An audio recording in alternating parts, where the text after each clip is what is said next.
வாழ்க வையகம் வாழ்க வளமுடன். அனைவருக்கும் வணக்கம். டியர் ஃப்ரெண்ட்ஸ், நம்ம இன்னைக்கு இந்த வீடியோவில் டிஸ்கஸ் பண்ணுற டாபிக் என்ன அப்படின்னா, டாபிக் நம்ம இதில் தமிழ்லேயே கிளியராக தெரியும். மெரிட் லிஸ்ட், அது மட்டும் இல்லாமல் determination of inter se merits அப்படின்னு கொடுத்துருக்காங்க இல்லையா. இதெல்லாம் என்ன மீனிங், இது எதற்காக வேண்டி பார்க்குறாங்க அப்படிங்கிறத பற்றி ஒரு சின்ன அவுட்லைன் பார்க்கலாம். நம்ம லாஸ்ட் வீடியோவிலே பார்த்துருந்தோம்.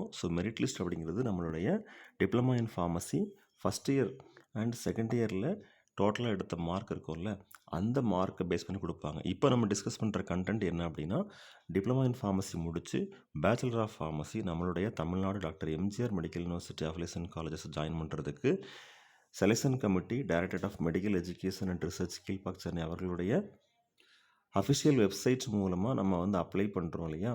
அந்த அப்ளிகேஷன் ஃபார்ம்லாம் சென்ட் பண்ணி முடிச்சதுக்கு அப்புறம் நமக்கு மெரிட் லிஸ்ட் ரிலீஸ் ஆகும்ல. அந்த மெரிட் லிஸ்ட்டில் ஒரே மாதிரியான மார்க்ஸ் நிறைய பேர் எடுத்திருந்தாங்கனால் அவங்களுக்கு எப்படி ரேங்க் கொடுப்பாங்க அதுதான். அதில் ஒரு ரெண்டு கீ பாயிண்ட்ஸ் கொடுத்துருக்காங்க. அந்த கீ பாயிண்ட்ஸ் மட்டும் தான் நம்ம பார்க்க போகிறோம். Determination of inter se merits அப்படின்னா என்ன மீனிங்னா, ஒரே மாதிரியான இன்டர் சி மெரிட்ஸ். இப்போது நம்ம ஏற்கனவே எம்ஃபார்ம் என்ட்ரன்ஸ் எக்ஸாமினேஷனில் ஒரே மாதிரியான மார்க் எடுத்தால் எப்படி கொடுப்பாங்கன்னு சொல்லி பார்த்துருந்தோம் இல்லையா. அதே மாதிரி தான் இங்கேயும் கொடுத்துருக்காங்க. In case where 2 or more candidates obtain equal marks, the rank of such candidates shall be determined on the basis of the following order. இதில் கொடுத்துக்கூடிய ஆர்டர் பேஸ் பண்ணி தான் ரேங்க் ஃபிக்ஸ் ஆகும். Number of attempts in D Pharm course. இப்போது ஒரு candidate 78.76 mark எடுத்திருக்கிறாங்க. இன்னொரு கேண்டிடேட்ஸும் அதே மாதிரி 78.76 ஒரே மாதிரியான மார்க் எடுத்துருக்காங்கன்னு வச்சுக்கோங்களேன். 78.76 ரெண்டு கேண்டிடேட் எடுத்துக்கிறாங்க. அதில் ஒருத்தர் ஃபஸ்ட் அட்டம்ப்ட்லேயே, அதாவது வித்தவுட் எனி பெண்டிங் அந்த மார்க் எடுத்துக்காங்க. இன்னொரு கேண்டிடேட் ஒரு பேப்பர் பெண்டிங் வச்சு செகண்ட் அட்டம்ப்டில் மார்க் எடுத்துருக்காங்க. அப்படின்னா ஒரே அட்டம்ப்ட்லேயே ஒரே டைமில் அரியர்ஸ் எதுவுமே இல்லாமல் கிளியர் பண்ணியிருப்பாங்க இல்லையா.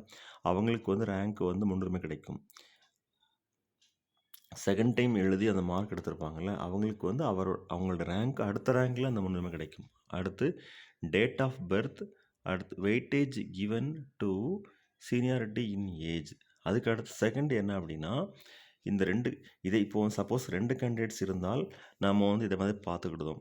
இப்போ 2 கேண்டிடேட்ஸுமே ஒரே அட்டம்ப்டில் மார்க் எடுத்திருக்காங்க அப்படின்னா, அதில் டேட் ஆஃப் பர்த்தில் யார் ஃபஸ்ட்டு வராங்க அப்படின்னு சொல்லி பார்ப்பாங்க.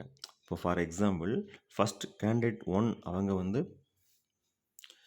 டேட் ஆஃப் பர்த், இப்போ டிப்ளமா இன் ஃபார்மசி முடித்தவங்க அப்படின்னா கண்டிப்பாக 2004 அந்த மாதிரி டேட் ஆஃப் பர்த் இருக்கலாம்.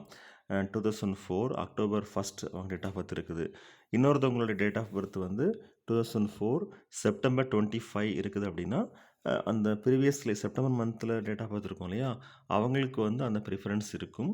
அதற்கு அடுத்து October 1 உள்ளவங்களுக்கு செகண்ட் ப்ரிஃபரன்ஸ் இருக்கும். இந்த மாதிரி பேசிஸில் தான் இன்டர் சி மெரிட் கால்குலேட் பண்ணுறாங்க. இது நீங்கள் நினைக்கலாம், எப்படி மார்க் இருக்கும்போது டேட் ஆஃப் பர்த்தில் வேரியேஷன் ஆகலாம், ரேங்க் முன்னே போகுமா அப்படின்னு சொல்லி கேட்கலாம். மேக்ஸிமம் நம்ம 2100 மார்க்ஸ் கால்குலேட் பண்ணுறோம். ஃபஸ்ட் இயர் டிப்ளமா இன் ஃபார்மசியை பொறுத்த மட்டும் 6 theory subjects and 5 practical subjects as per old regulation. Second year diploma in pharmacy கோர்ஸை பொறுத்த மட்டும் 6 theory subjects as well as 4 practical subjects. மார்க்ஸ்னு பார்த்தோன்னா 1100 + 1000 2100 இருக்கும்.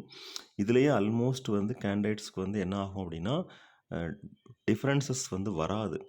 ஒரே மாதிரியான பர்சன்டேஜ் ஆஃப் மார்க்ஸ் வாங்குறதுக்கு ரொம்ப ரொம்ப கம்மி தான். அப்போது ஆல்மோஸ்ட் அந்த மெரிட் லிஸ்ட்டில் ஒரே பர்சன்டேஜ் ஆஃப் மார்க்ஸ் 73.2 73.19 அப்படி தான் இருக்குமே தவிர ஒரே மாதிரியான மார்க் மேக்ஸிமம் இருக்காது. ரொம்ப ரேராக தான் இருக்க வாய்ப்பு இருக்குது. ஓகே ஃப்ரெண்ட்ஸ், இந்த வெப்சைட், இந்த இன்ஃபர்மேஷன் நம்மளுடைய tnhealth.tn.government.in tnmedicalselection.org அஃபிஷியல் நோட்டிஃபிகேஷனில் நமக்கு அனௌன்ஸ் பண்ணுவாங்க. அப்போ தெரிஞ்சுக்கலாம். அடுத்த அப்கமிங் செஷனில்